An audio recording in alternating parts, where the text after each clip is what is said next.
Hello students, welcome to my YouTube channel. I am Shubhasri Marathi, Assistant Professor of Swami Vivekananda Institute of Modern Science in Computer Application and Science Department. So let's start the topic. So today's topic is Rambot methodology. In object-oriented programming, there are some important points, that is encapsulation, inheritance, abstraction and polymorphism. In Rambo methodology, which is one kind of object modeling technique which describes a method for the analysis design for both object and system design and implementation of a system using an object-oriented technique where class attributes, method inheritance and association could be expressed easily. This method is well suited for describing the object model or the static structure of the system. There are four phases of OMT. One is called analysis, second one is system design, third one is object design and fourth one is implementation. In the analysis phase, object dynamic functional models are found as a result. In system design, in this phase, the structure of the basic architecture of the system is found as a result. In the object design, the phase produces a design document consisting of detailed object and dynamic and function model. And in implementation, this activity produces reusable, extensible, and robust code. In OMT modeling, there are three parts of the OMT modeling. One is object model, second one is dynamic model, and third one is the functional model. In object model, which presented by the object model and data dictionary. Data dictionary means metadata. That means the data which describes itself.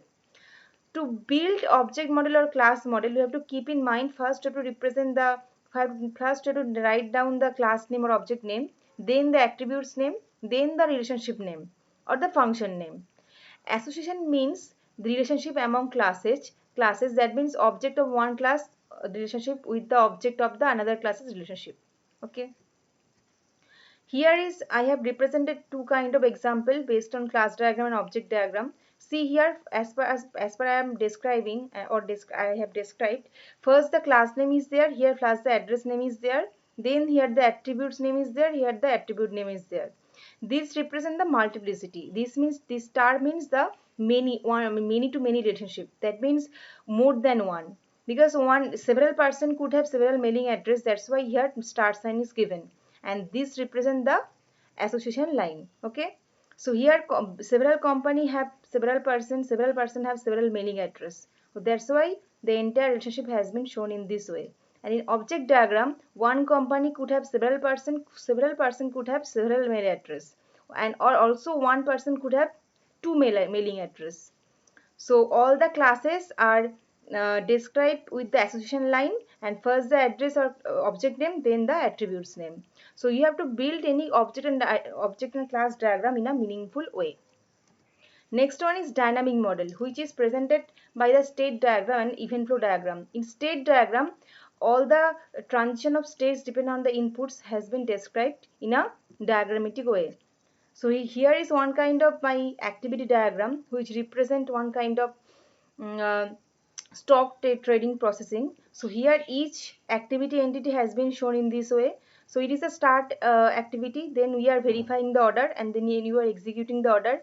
This means we are taking the decision. If it is succeeded, then all these activities will be performed, and if it is called failed, then it will be the failures notice will be sent, and after entire activity all those activity will be closed, and it is the ending state activity.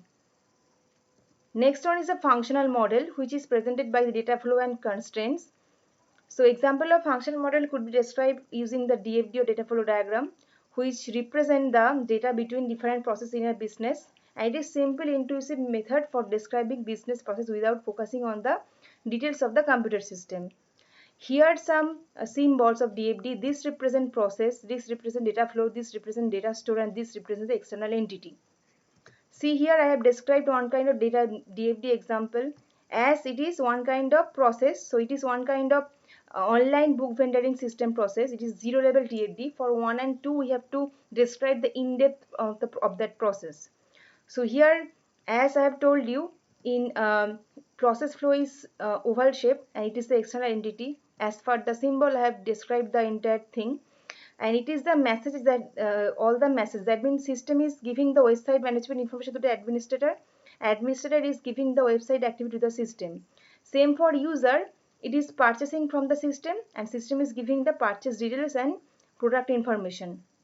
and for visitor which is registering in the system is giving him the product information. For the book vendor, who is giving the product information to the system, and the system is giving the sales information to the vendor. So for this up to today, and for next video keep listening to my all videos. This is the end of the part 1 video. If you like my video, please like it, subscribe it, and share it to all of your friends. For part 2 and part 3 video, keep listening to my all videos. Okay, thank you.